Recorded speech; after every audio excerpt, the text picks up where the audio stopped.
আজ আমরা কথা বলবো অস্টিও আর্থ্রাইটিস সমস্যা নিয়ে। তো স্যার জানাবেন অস্টিও আর্থ্রাইটিস কি? অস্টিও মানে হাড়, আর্থ্রাইটিস হচ্ছে হাড়ের প্রদাহ। অর্থাৎ অস্টিও আর্থ্রাইটিস সাধারণত আমরা যেটা মেডিকেল টার্মিনোলজিতে বলি ওয়েট বিয়ারিং জয়েন্টসে, যেমন হিপ জয়েন্ট, নি জয়েন্ট এবং অ্যাঙ্কেল জয়েন্টে হয়। তাছাড়া মেরুদণ্ডের জয়েন্টেও এটা হয়ে থাকে। এটা হচ্ছে ওয়্যার অ্যান্ড টিয়ার বা জয়েন্টের ভিতরে ক্ষয় হয়। কিন্তু কোথায় ক্ষয় খুব স্পেসিফিকভাবে বলা যায় যে হাঁটু জয়েন্টের ভিতরে যে কাটিলেজ আছে বা তরুণাস্থি আছে ওখানে ক্ষয়টা হয়।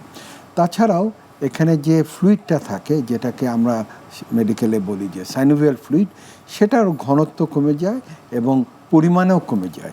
এতে করে হাঁটুতে ব্যথা হয়, ফুলে যায়, আড়ষ্ট ভাব হয় এবং আলটিমেটলি ডিফর্মিটি বা হাঁটু বা অন্যান্য জয়েন্টের শেপের পরিবর্তিত হয়। আচ্ছা, তো অস্টিও আর্থ্রাইটিস কোন বয়সে মানুষদের সবচাইতে বেশি হয়ে থাকে? ধন্যবাদ।